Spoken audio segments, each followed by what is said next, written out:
Has China become one of the decision-making countries in the world? Part 2. Since Xi became the CCP General Secretary, censorship, including internet censorship, has been significantly stepped up. Chairing the 2018 China Cyberspace Governance Conference on 20 and the 21st of April 2018, Xi committed to fiercely crack down on criminal offenses including hacking, telecom fraud, and violation of citizens' privacy. During a visit to Chinese state media, Xi stated that party-owned media must hold the family name of the party, and that the state media must embody the party's will, safeguard the party's authority. His administration has overseen more internet restrictions imposed in China and is described as being stricter across the board on speech than previous administrations. Xi has taken a very strong stand to control internet usage inside China, including Google and Facebook, advocating internet censorship in the country under the concept of internet sovereignty. The censorship of Wikipedia has also been stringent. As of April 2019, all versions of Wikipedia have been blocked in China.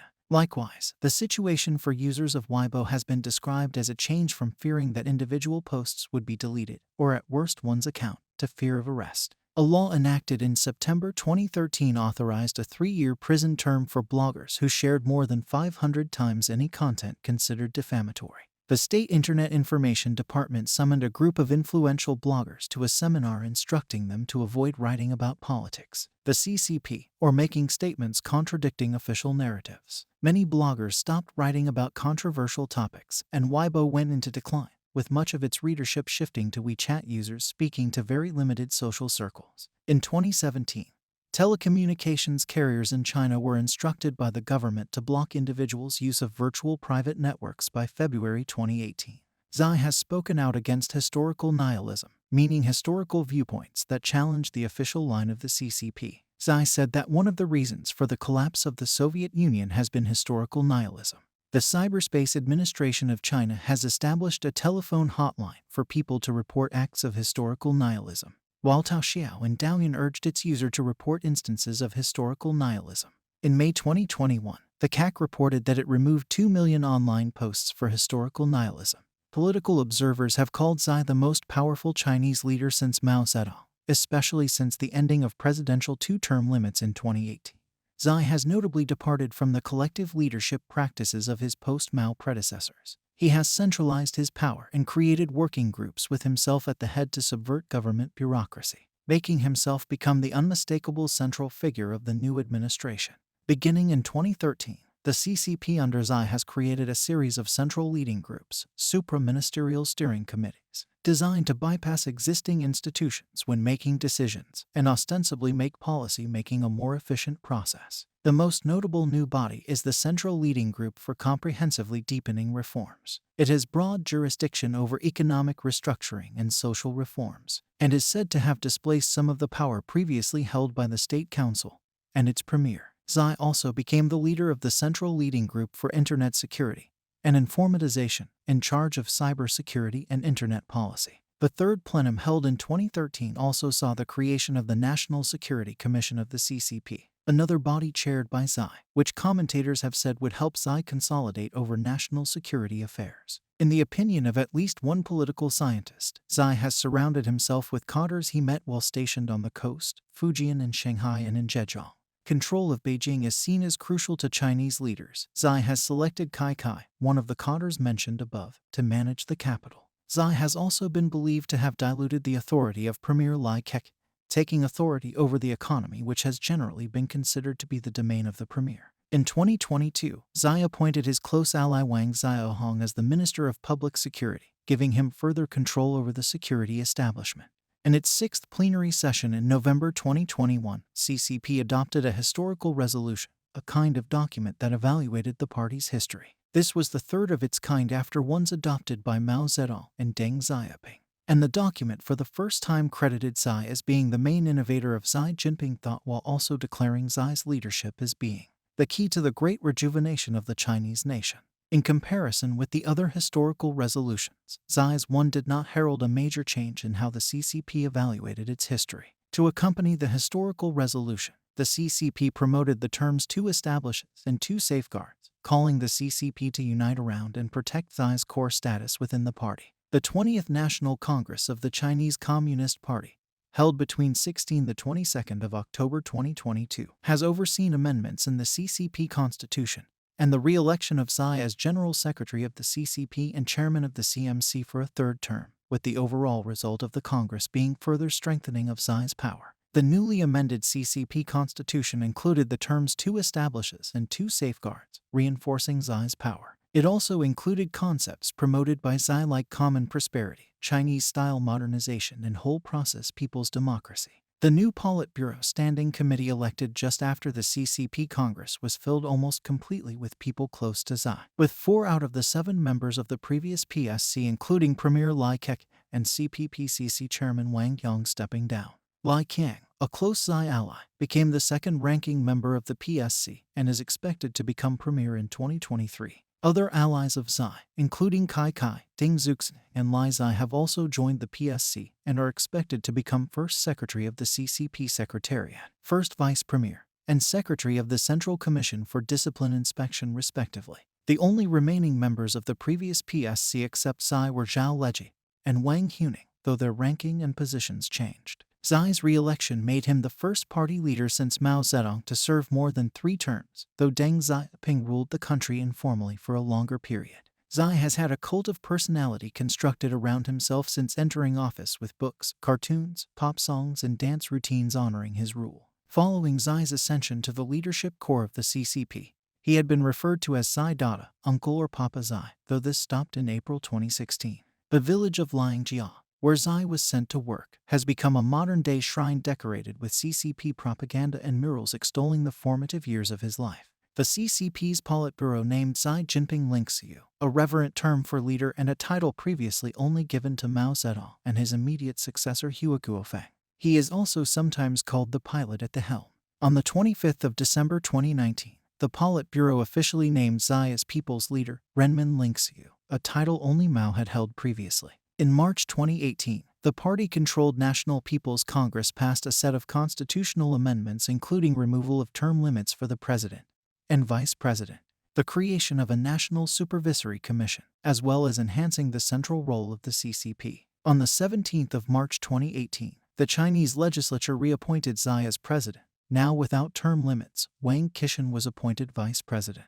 The following day, Li Keqiang was reappointed premier, and longtime allies of Tsai, Zhu Qi and Zhang Yaoxia, were voted in as vice chairman of the CMC. Foreign Minister Wang Yi was promoted to state councillor and General Wei Feng was named defense minister. According to the Financial Times, Tsai expressed his views of constitutional amendment at meetings with Chinese officials and foreign dignitaries. Tsai explained the decision in terms of needing to align 2 more powerful posts, General Secretary of the CCP and Chairman of the CMC, which have no term limits. However, Tsai did not say whether he intended to serve as Party General Secretary, CMC Chairman, and State President for 3 or more terms. Tsai was initially seen as a market reformist, and the third plenum of the 18th Central Committee under him announced that market forces would begin to play a decisive role in allocating resources. This meant that the state would gradually reduce its involvement in the distribution of capital and restructure state-owned enterprises to allow further competition, potentially by attracting foreign and private sector players in industries that were previously highly regulated. This policy aimed to address the bloated state sector that had unduly profited from an earlier round of restructuring by purchasing assets at below-market prices, assets that were no longer being used productively. However, by 2017, Tsai's promise of economic reforms has been said to stall by experts. In 2015, the Chinese stock market bubble popped, which led Tsai to use state forces to fix the issue. Tsai has increased state control over China's economy, voicing support for China's state-owned enterprises, while also supporting the country's private sector. Under Tsai, government guidance funds, public-private investment funds set up by or for government bodies, have raised more than $900 billion for early funding to companies that work in sectors the government deems as strategic. Tsai has increased the role of the Central Financial and Economic Affairs Commission at the expense of the State Council. His administration made it easier for banks to issue mortgages, increased foreign participation in the bond market, and increased the national currency renminbi's global role, helping it to join IMF's basket of special drawing right.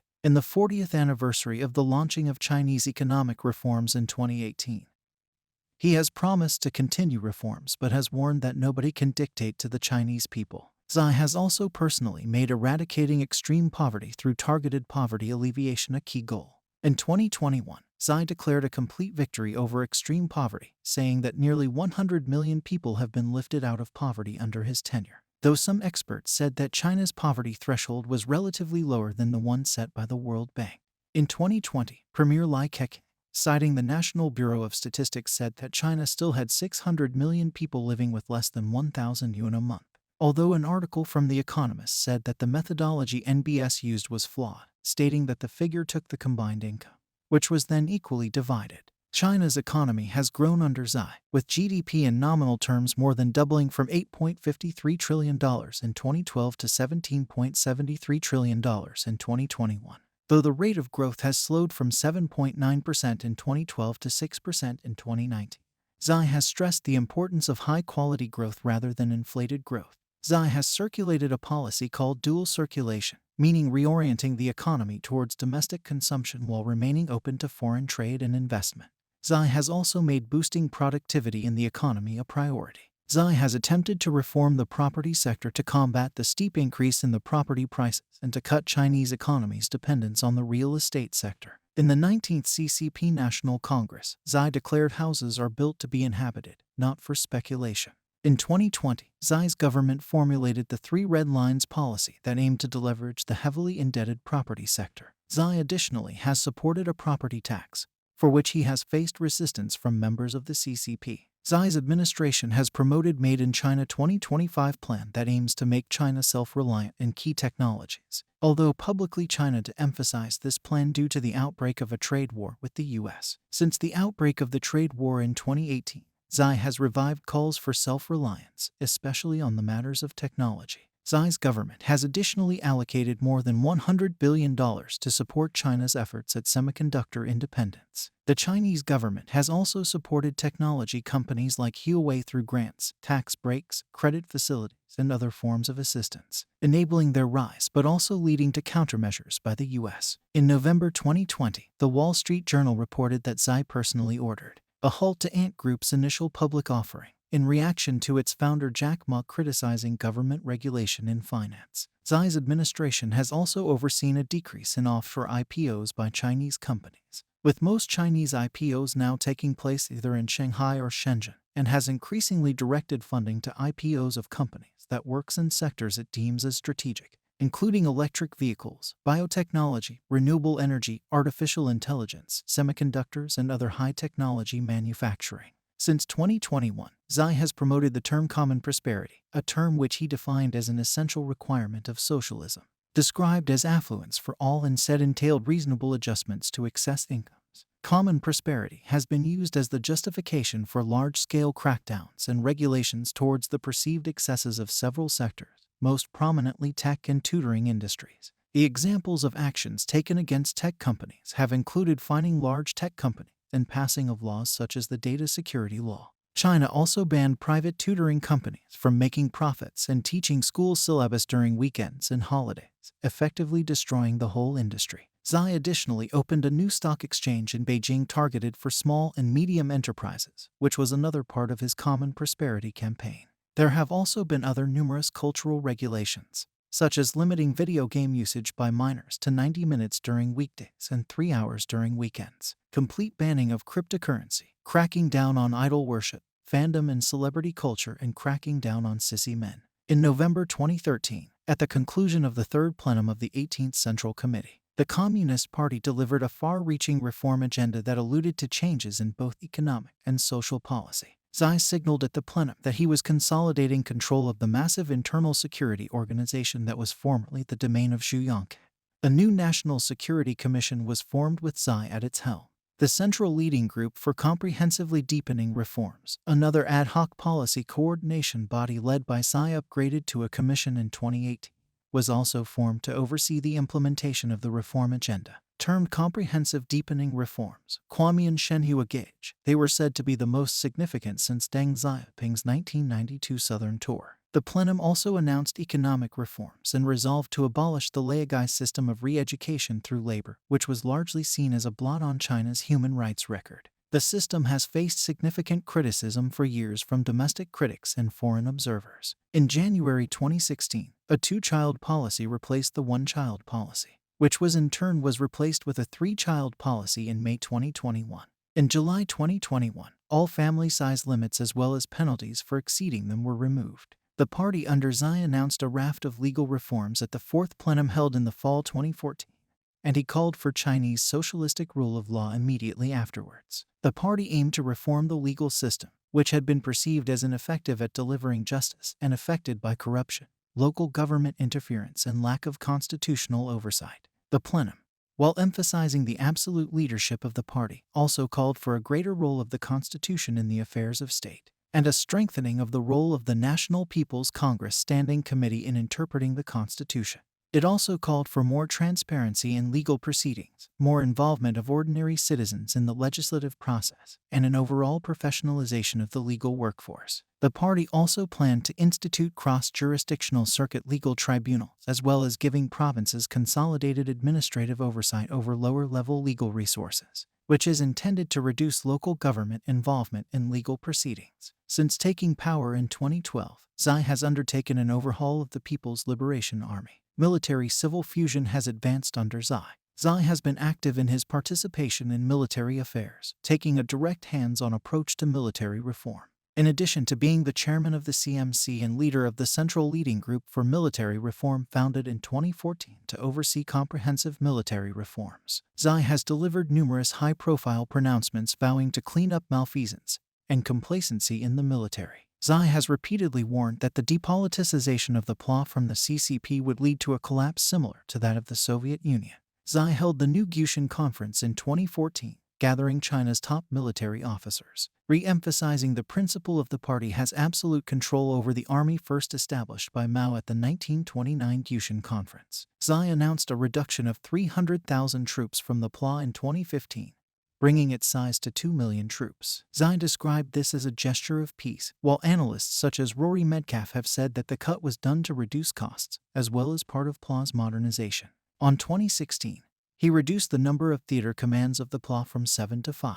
He has also abolished the 4 autonomous general departments of the PLA, replacing them with 15 agencies directly reporting to the CMC. 2 new branches of the PLA were created under his reforms: the Strategic Support Force and the Joint Logistics Support Force. On the 21st of April 2016, Xi was named Commander-in-Chief of the country's new Joint Operations Command Center of the PLA by Xinhua News Agency and the broadcaster China Central Television. Some analysts interpreted this move as an attempt to display strength and strong leadership and as being more political than military. According to Nai Lexing, a military affairs expert, Xi not only controls the military, but also does it in an absolute manner, and that in wartime, he is ready to command personally. According to a University of California, San Diego expert on Chinese military, Xi has been able to take political control of the military to an extent that exceeds what Mao and Deng have done.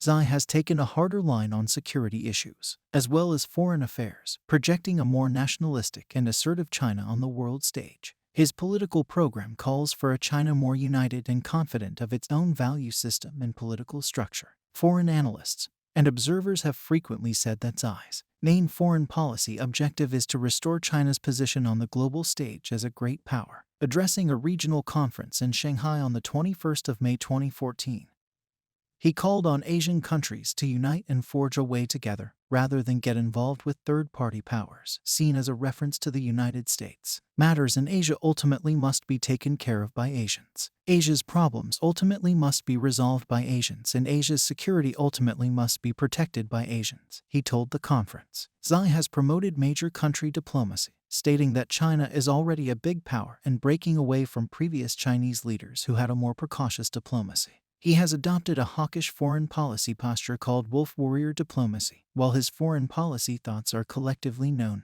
as Xi Jinping Thought on Diplomacy. In March 2021, he said that the East is rising and the West is declining, saying that the power of the Western world was in decline and their COVID-19 response was an example of this, and that China was entering a period of opportunity because of this. In 2022, Xi proposed a global security initiative that upheld the term indivisible security, a term also supported by Russia. Xi has frequently alluded to community with a shared future for mankind.